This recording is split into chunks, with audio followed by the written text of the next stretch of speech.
The certified letter trembled in my hand as I read the impossible number. $150,000. Due immediately. My grandfather's ranch, my inheritance, my future, would be foreclosed upon in 30 days if I failed to pay. Across the community center, Karen Thompson, HOA president, watched me with predatory satisfaction, her manicured nails tapping rhythmically against the podium. "As you can see," she announced to the room, gesturing toward me with theatrical disdain, "some property owners believe rules do not apply to them." The room fell silent. Neighbors avoided my gaze.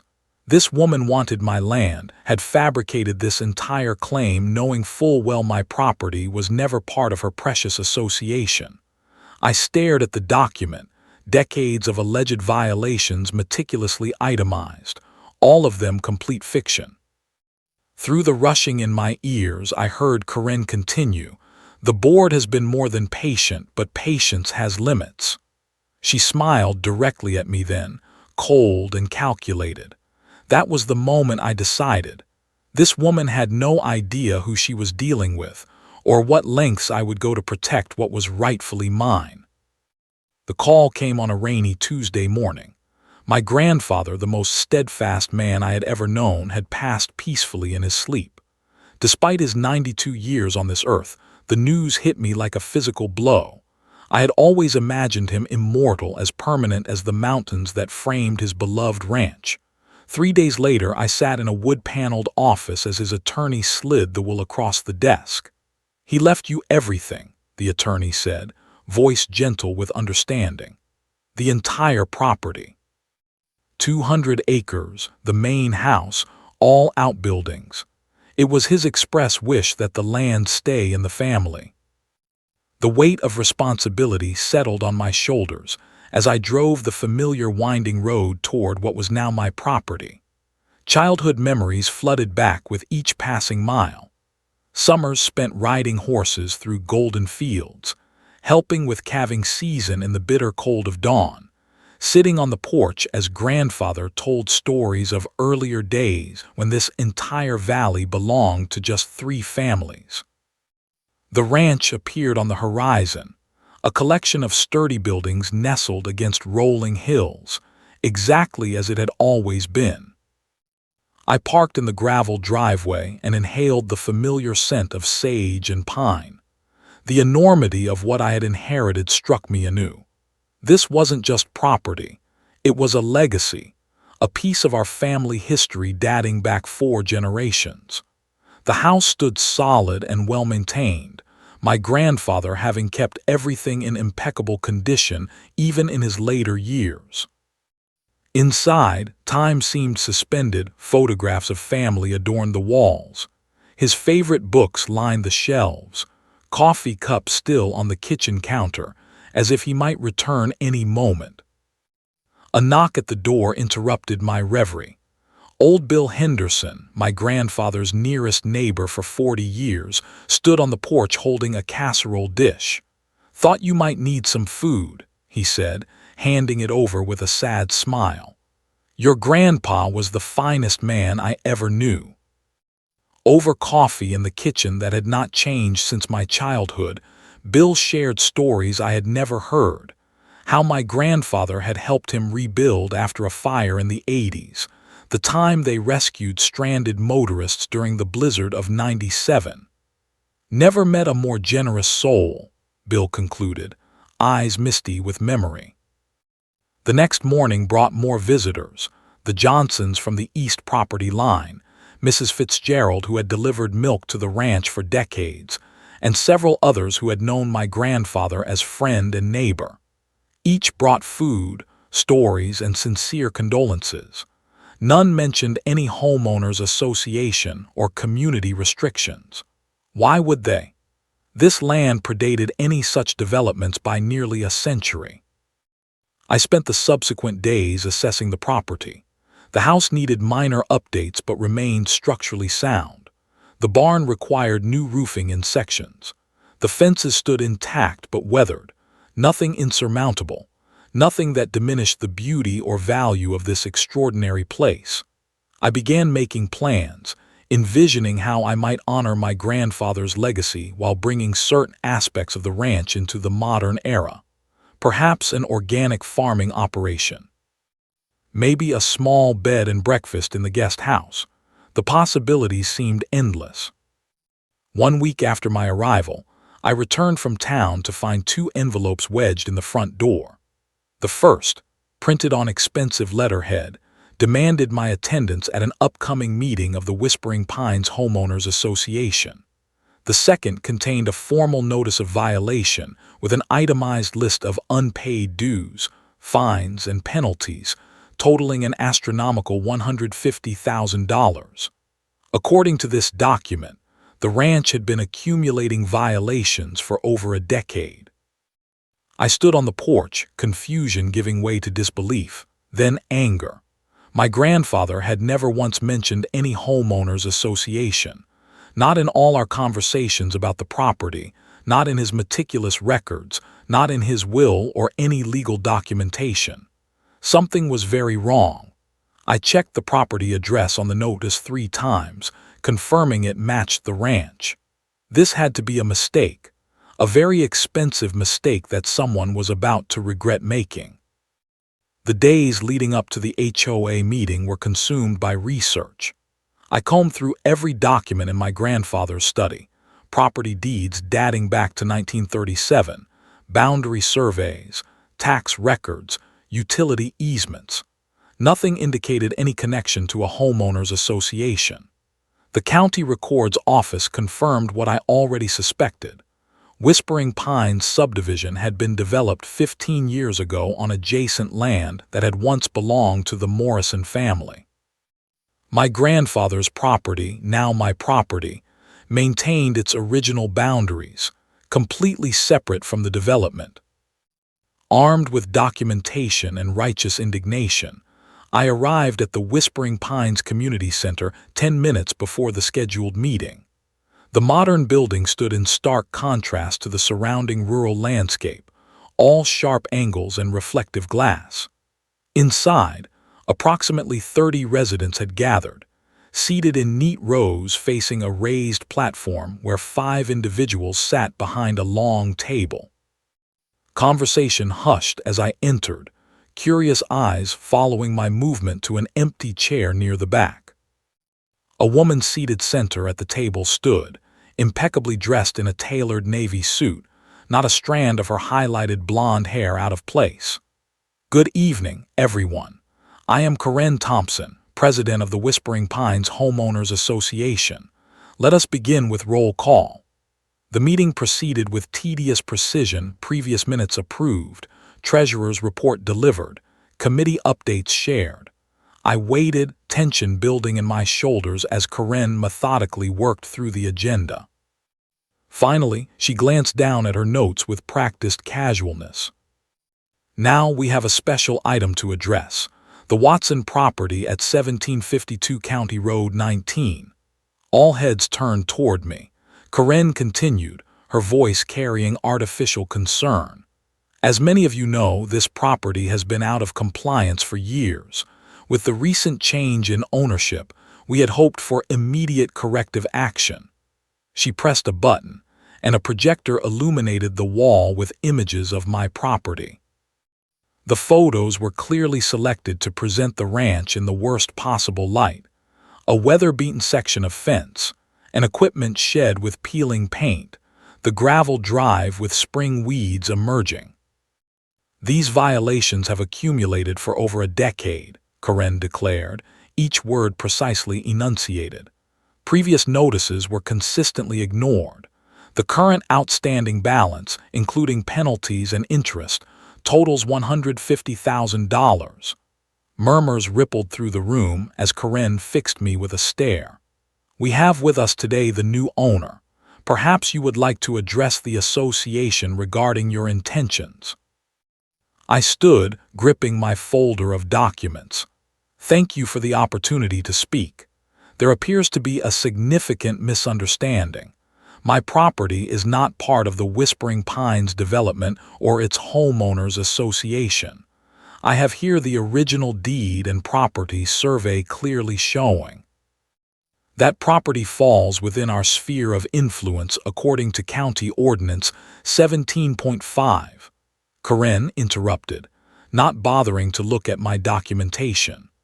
The borders of our development may not encompass your physical land, but the access road and visual impact certainly affect our community standards.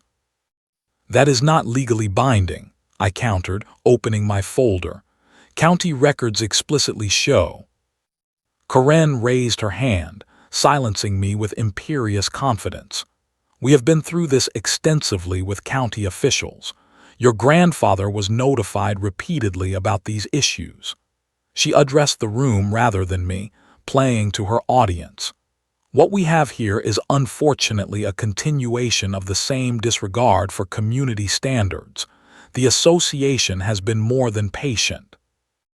A balding man beside Karen, identified by his nameplate as Richard Simmons, vice president, cleared his throat.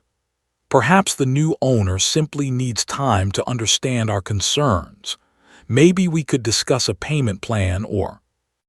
We have extended every possible courtesy, Karen cut him off sharply. This property has been an eyesore affecting all our home values for years. Mr. Watson needs to understand the seriousness of these violations. She turned to me, her smile not reaching her eyes. You have 30 days to bring the property into compliance and submit payment in full, or we will have no choice but to begin lien and foreclosure proceedings. The meeting continued, but I barely heard the remaining agenda items. As residents filed out afterward, an elderly woman squeezed my arm in passing. "Be careful," she whispered before hurrying away. Outside in the parking lot, a middle-aged man in a plaid shirt approached cautiously. "They did the same thing to the Morneau family last year," he said quietly. "Forced them to sell for half the market value.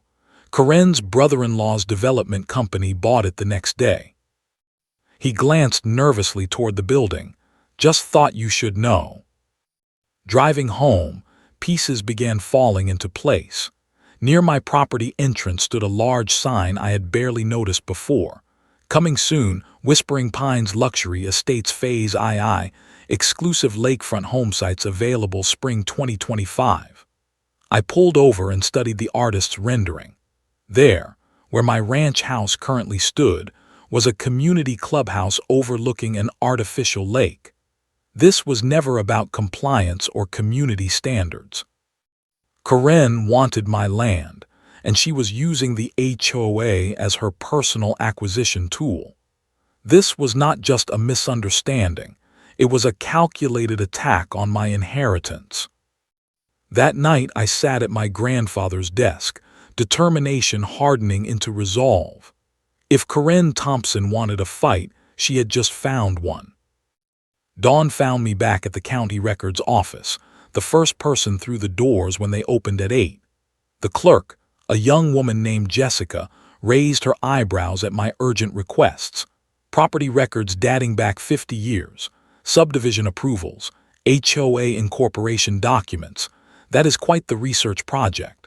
When I explained my situation, her professional detachment melted into genuine concern.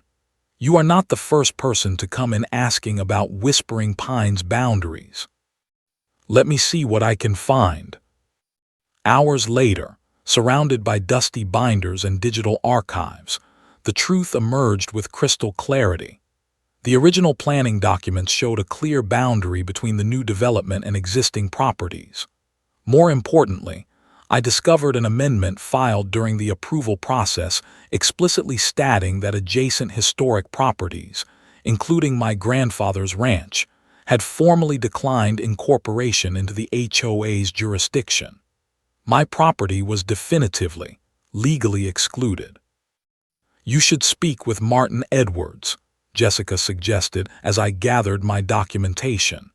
"He retired last year, but he was the clerk who handled all the original Whispering Pines paperwork. He might remember details not in these files." Martin Edwards lived in a modest home 20 minutes from town. When I explained my purpose, he invited me in without hesitation. "I remember your grandfather well," he said, settling into a worn armchair. "Fine man, principled." Martin's eyes narrowed at mention of the HOA's claims. "That is absolutely false. Your grandfather was approached multiple times about joining their association. He refused each time, as was his right. I personally processed his formal exclusion documentation." Martin's wife brought coffee as he continued. Karen Thompson was involved even then, though not yet president. She argued against allowing adjacent properties to opt out, claimed it would create inconsistent community standards. The county commissioners overruled her. Existing properties had grandfathered rights. He sipped his coffee thoughtfully. Strange things started happening after that. Selective enforcement of codes, pressure on certain properties. The Thompsons have powerful connections in the county. Armed with Martin's contact information and his promise to provide a sworn statement if needed, I expanded my investigation. Over the next week, I connected with other property owners who had experienced Karen's aggressive tactics. The Johnsons had paid $12,000 in questionable road access fees rather than fight. The Garcias had been forced to paint their barn a specific shade of green despite being on private land. Elderly Mrs. Wilkins had sold her family homestead for significantly under market value after receiving similar violation notices to mine. "We should have fought harder," Mr. Johnson admitted during an impromptu gathering at my kitchen table, where 6 affected neighbors had assembled to share information. "But individually, none of us had the resources to challenge them legally." "That is exactly what they count on," said Elena Garcia, anger evident in her voice. "They isolate each homeowner, make it seem hopeless to resist." The breakthrough came through an unexpected channel. My grandfather's old friend Bill Henderson mentioned his nephew worked for Pinnacle Development Group, the same company featured on the "Coming Soon" sign near my property. "Ryan is not comfortable with some of what he has seen," Bill confided. "Might be willing to talk if you guarantee his anonymity." Ryan agreed to meet at a diner 30 miles away in the next county. Nervously glancing around to ensure he was not observed, he slid a folder across the table. "This is the master plan for Whispering Pines Phase II. Your property is central to the whole expansion." The glossy brochure showed luxury homes surrounding an artificial lake, a lake that would require demolishing my ranch house and flooding large portions of my lower pasture land. "Karen Thompson does not just run the HOA," Ryan explained, voice barely above a whisper. "She receives a commission on every property acquisition for Phase II. Her husband's law firm handles all the closing documents. They have been targeting your property specifically for years." He hesitated before adding, "There are emails, internal communications discussing how to pressure your grandfather to sell. When that failed." He did not need to complete the sentence. "Consulting a local attorney specializing in property disputes confirmed our suspicions. This is not just unethical, it potentially crosses into illegal territory," Attorney Michaels stated after reviewing my documentation. "Fraudulent claims, harassment, attempted conversion of property. There are multiple causes of action here." While building my legal case, I took precautionary measures. Security cameras installed around the property captured suspicious activities. Unmarked vehicles driving slowly past multiple times daily, individuals photographing my buildings from the road, and most alarmingly, evidence of tampering with my main access gate and water supply line. The HOA escalation continued as well. Daily notices of new violations appeared, each more absurd than the last. My historic oak tree, unauthorized vegetation, the century-old stone wall, unapproved fencing material, the ranch house itself, non-conforming structure. Each piece of evidence strengthened my resolve. Karen Thompson had chosen the wrong property to target. With growing community support and mounting legal documentation, I prepared my counterstrike. The tables were about to turn. The pressure intensified over the following weeks. Official-looking vehicles parked at my property line daily, occupants photographing alleged violations. Water pressure mysteriously dropped, necessitating expensive repairs to lines that showed signs of deliberate damage. Most egregiously, heavy construction equipment accidentally blocked my access road for an entire day, preventing a scheduled hay delivery. Each incident was meticulously documented, added to my growing evidence file. When Karen called to discuss options before things escalate further, I recognized the opportunity to implement the strategy Attorney Michaels and I had developed. I agreed to meet at her office rather than on neutral ground, a deliberate show of apparent weakness. The voice recorder concealed in my jacket pocket activated as I entered the imposing glass building housing both the HOA headquarters and, not coincidentally, the offices of Pinnacle Development Group. Karen's corner office showcased her connections, photographs with county commissioners, awards from business associations, architectural renderings of successful developments. She did not stand when I entered, merely gestured toward the chair across from her immaculate desk. "I appreciate your willingness to discuss this situation rationally," she began, voice dripping with condescension. "These matters always resolve more smoothly when people accept the inevitable." I slumped in my chair, projecting defeat. The constant violations are becoming impossible to address. I cannot afford to fight this. Something predatory flickered in Karen's eyes. The association has been more than patient. The balance now exceeds $175,000 with recent additions. "There is no way I can pay that amount," I said, injecting desperation into my voice. "And I still do not understand how my property falls under HOA jurisdiction when all documentation shows otherwise." Karen leaned forward, perfectly manicured nails tapping on her desk. "Documentation is open to interpretation. Your grandfather was difficult about this as well," she sighed theatrically. "Between us, I know your property technically predates our association. The boundary exclusion is there in black and white." My pulse quickened at this explicit admission, captured clearly on my recording. "But who do you think the county will believe? We have relationships with every department that matters. So even though I am legally exempt, you are still demanding payment," I clarified, ensuring the recording would capture her response. "Consider it a community contribution," Karen smiled thinly. "The alternative is years of expensive legal battles you cannot afford to fight. Meanwhile, the violations and fees will continue accumulating." She opened a folder on her desk. "There is another option, of course. Pinnacle Development has authorized me to present a purchase offer." The number she named was less than half my property's market value. I feigned consideration, then hesitant interest. I would need time to think about it, to make arrangements. "Of course," Karen's demeanor warmed instantly at my apparent capitulation. "We could postpone enforcement actions for, say, 2 weeks while you consider the offer, though I should mention it expires quickly, development timelines and all that." She could not entirely hide her triumphant expression. "You are making the sensible choice. Fighting would only delay the inevitable." As I left her office, shoulders hunched for her benefit, Karen called after me. "Do not discuss our conversation with other property owners.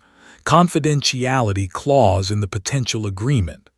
The elevator doors closed on her satisfied smile. Back in my truck, I immediately called Attorney Michaels. I got everything we needed.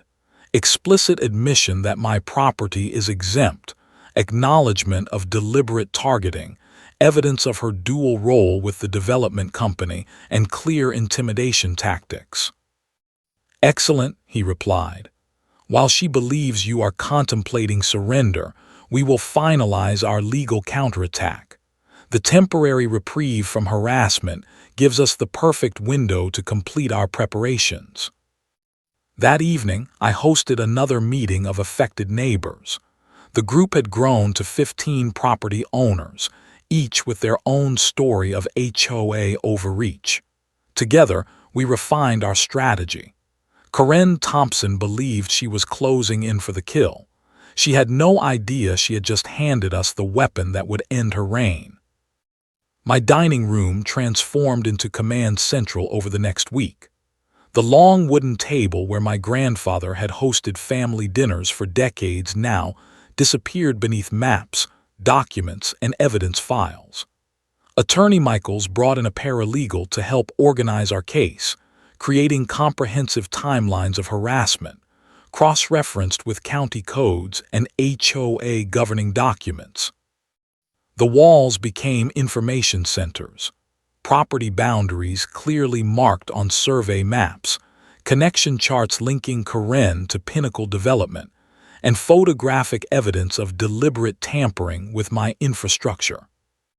"The recording is gold," Attorney Michaels declared after reviewing the audio multiple times.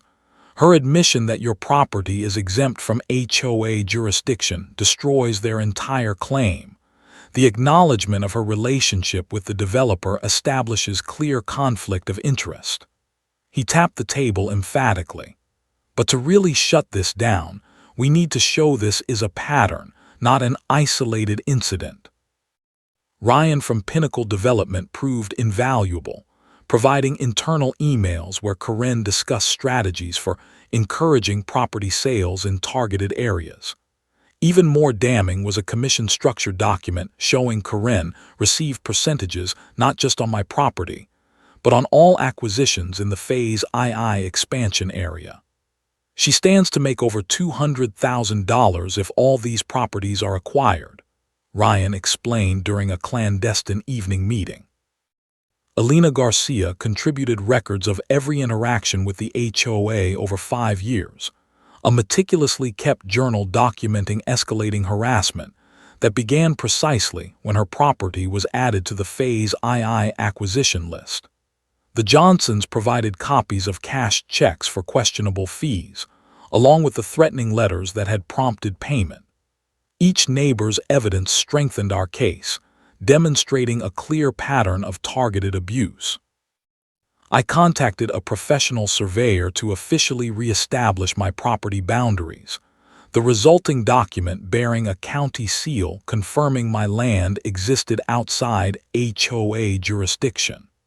Martin Edwards, the retired clerk, provided a sworn affidavit about the original development agreements and my grandfather's explicit exclusion from the association. Most surprisingly, Jessica from the county records office discreetly shared that numerous HOA documents appeared to have been improperly filed, with required signatures missing from critical amendments. Security cameras continued documenting suspicious activities around my property. The footage showed Karen personally driving by multiple times daily, county vehicles making unnecessary inspections, and most alarmingly, individuals in unmarked trucks examining my water supply equipment shortly before new leaks developed. Attorney Michaels sent formal letters to the Sheriff's Department documenting these incidents, establishing an official record without yet revealing our full strategy. "We have accumulated more than enough for legal action," Attorney Michaels advised. "But to really create change, we need to make this public.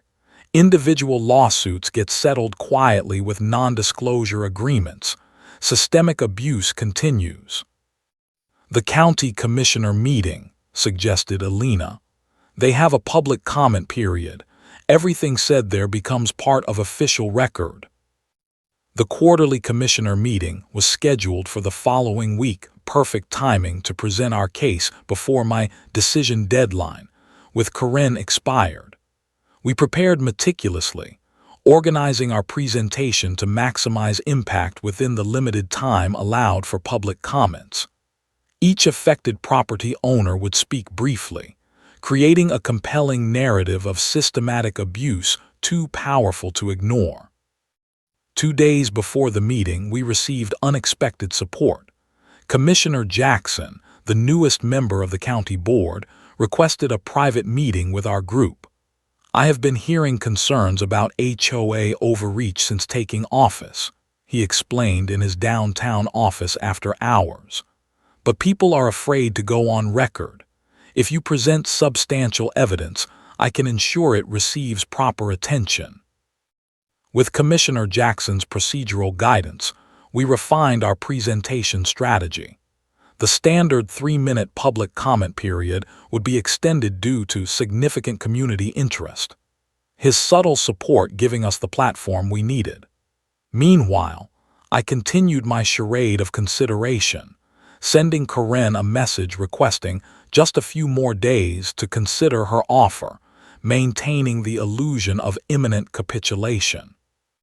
The day before the commissioner meeting, our final preparation session extended late into the evening. Each speaker practiced their portion. Supporting documents were organized into presentation packets for each commissioner, and our timeline was finalized to ensure maximum impact. Attorney Michaels would introduce the legal framework, affected homeowners would present personal experiences establishing the pattern, and I would deliver the conclusive evidence, including the damning recording. As my allies departed that night, Ryan lingered behind. "There is something else you should know," he said hesitantly. "Karen has been telling everyone the deal with your property is already done. They are scheduled to begin preliminary surveying for the lake next month." His expression hardened. "She has been using these tactics for years, destroying families' legacies.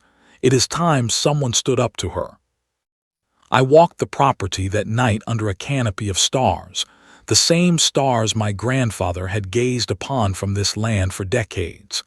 Tomorrow would determine whether his legacy endured or fell victim to Karen's greed. Either way, the truth would finally be heard. The county administration building buzzed with unusual energy that Wednesday morning. Word had spread about our planned presentation, drawing a crowd that filled every available seat in the commissioner chambers. Karen arrived with her executive board members and attorney, expression shifting from confidence to confusion at the unexpected attendance. She nodded curtly in my direction, likely interpreting my presence as part of our negotiation process rather than the reckoning it truly was. Commissioner Jackson called the meeting to order precisely at 9, moving efficiently through procedural matters before reaching public comments. "We have numerous speakers registered regarding HOA practices in the county," he announced, glancing meaningfully in our direction. "Given the significant community interest, each registered speaker will be allocated time according to our extended comment policy."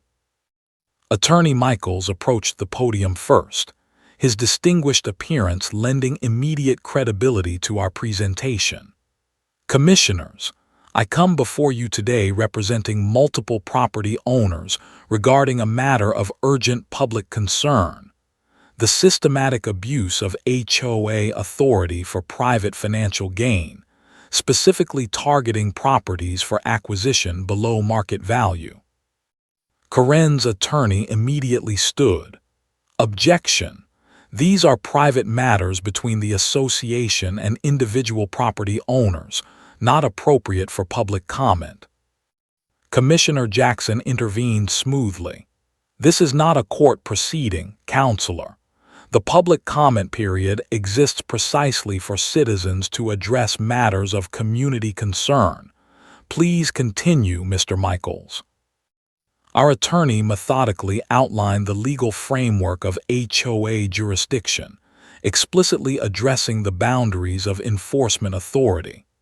As he distributed documentation packages to each commissioner, Karen whispered urgently to her attorney, her composed facade beginning to crack.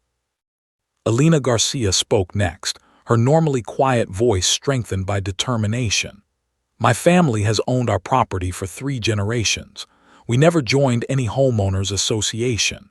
Yet over the past 5 years, We have received countless violation notices, each coinciding with development interest in our land. She detailed the escalating harassment, producing her journal of documented incidents. We paid thousands in questionable fees out of fear until learning we were not alone. One by one, affected property owners shared similar experiences: selective enforcement, arbitrary fines, pressure to sell to specific developers. The commissioners leaned forward with increasing concern as the pattern emerged through multiple testimonies. Karen's expression hardened, her attorney frantically taking notes as each speaker added weight to our collective case. When my turn came, I approached the podium with the confidence of absolute certainty. Commissioners, my name is James Watson. 4 months ago, I inherited my grandfather's ranch property that has been in our family for nearly a century. I recounted receiving the outrageous violation notice, the investigation that followed, and the clear documentation proving my property's exemption from HOA jurisdiction. Despite this conclusive evidence, the harassment continued. I continued, placing survey documents on the presentation easel. Access roads blocked, water lines tampered with, daily intimidation all documented. I played selected portions of my recorded meeting with Karen, her voice filling the chamber with damning clarity. I know your property technically predates our association. The boundary exclusion is there in black and white. But who do you think the county will believe? We have relationships with every department that matters. Gasps echoed through the room. Karen half rose from her seat, face flushed with anger, before her attorney urgently pulled her back down. The recording continued, capturing her explicit acknowledgement of her development company connection and the lowball offer predicated on continued harassment. This is not just unethical, I concluded.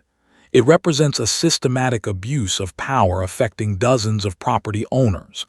The HOA has become a private acquisition tool for development interests, with leadership receiving direct financial benefit from forced sales. I gestured toward Ryan, who had agreed to testify publicly despite the professional risk. We have a witness prepared to provide internal documentation of these financial arrangements. Ryan's testimony proved the final devastating blow. He methodically explained the commission structure, the targeted acquisition strategy, and most damaging, produced emails showing Karen had instructed employees to intensify pressure on specific properties needed for the Phase II development. Properties were ranked by development priority, Ryan explained, displaying the internal target list. Enforcement actions were applied accordingly, regardless of actual violations. Commissioner Jackson removed his glasses slowly. Ms. Thompson, would you care to respond to these allegations? Karen strode to the podium, composure visibly cracking.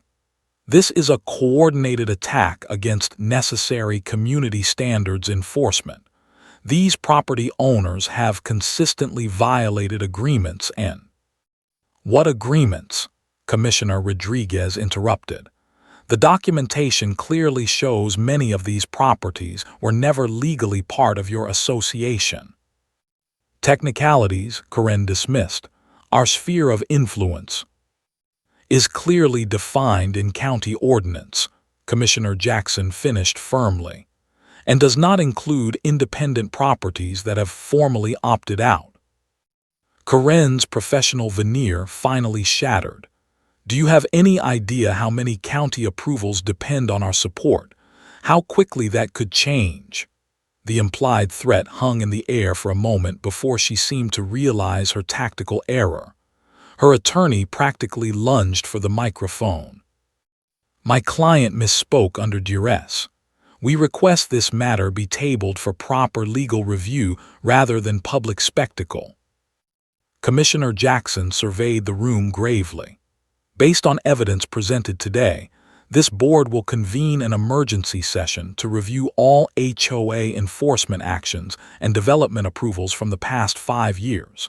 Until this review is complete, all pending actions against the properties mentioned today are stayed. He fixed Karen with a stern gaze. Additionally, I am referring this matter to the district attorney's office for potential criminal investigation. As the meeting adjourned, property owners gathered in the hallway, many embracing with tears of relief. Karen exited surrounded by her board members, their previous solidarity notably fractured. She paused momentarily as our eyes met across the crowded space. No words were exchanged, none needed. The scales of justice had finally balanced. Spring arrived at the ranch with transformative energy.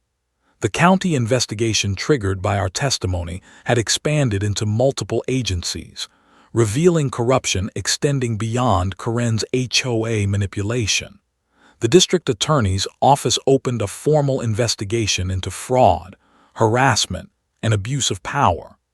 Karen resigned from the HOA board within weeks, her carefully constructed kingdom collapsing under mounting evidence and public scrutiny. The final vindication came in the form of official boundary markers, gleaming metal posts installed by county surveyors, permanently delineating my property boundaries and explicitly noting exemption from HOA jurisdiction. Similar markers appeared on other affected properties, physical symbols of justice restored. The county commissioners unanimously approved new oversight regulations for homeowners associations, requiring transparent enforcement practices and prohibiting board members from having financial interests in development projects affecting association properties. Criminal charges against Karen unfolded gradually as the full extent of her actions emerged. The investigation revealed she had received over $300,000 in commissions from properties acquired through HOA pressure tactics over 5 years. Her husband's law firm faced separate ethics investigations for their role in the scheme.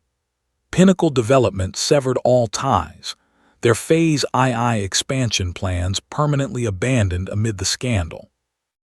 The court ordered full restitution to affected homeowners, including the Johnsons, Garcias, and elderly Mrs. Wilkins, who received compensation for years of fraudulent fees and property sold under duress. My case resulted in formal acknowledgement that my property had never been subject to HOA jurisdiction, nullifying all claimed violations and awarding damages for documented harassment. With legal battles concluded, I focused on restoring my grandfather's legacy. The settlement funds covered comprehensive repairs to fences, outbuildings, and infrastructure damaged during Karen's campaign of intimidation. The historic barn received a new roof, its weathered boards carefully preserved rather than replaced. Water systems modernized, solar panels installed discreetly, improvements my grandfather would have appreciated for their practicality while maintaining the ranch's character. Community healing emerged alongside physical restoration. Neighbors who had once been too intimidated to interact now stopped by regularly, bringing homemade preserves or offering help with projects. Elena Garcia's children rode horses through my lower pasture, their laughter carrying across fields where tension had once reigned. Bill Henderson and I revived the old tradition of community barbecues, hosting the first gathering on my property as summer approached. The permanent wooden sign at my property entrance became the final symbolic restoration, hand-carved oak bearing my grandfather's favorite saying, "Stand firm for what is right, even if you stand alone." Though in the end, I had not stood alone. An entire community had found its voice and courage. Karen moved away before the first snow of winter, her reputation and influence shattered beyond repair.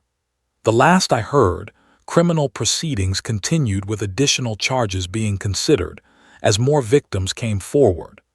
The HOA continued under new leadership focused on actual community needs rather than development schemes. Commissioner Jackson was re-elected by a landslide, campaigning on transparency and protection of property rights. As for me, I found unexpected peace in continuing my grandfather's stewardship of this land. The heritage apple orchard expanded, organic certification obtained, the guest cabin renovated into a small farm store selling local products. The ranch not only survived Karen's attempted takeover but emerged stronger, its legacy secured for another generation. Standing on the porch at sunset, watching golden light sweep across fields that had sustained my family for nearly a century, I felt my grandfather's presence. Not all inheritances come with such challenges, but few prove as worthy of the fight. This land, hard-won twice over, would remain as he had intended, independent, productive, and free.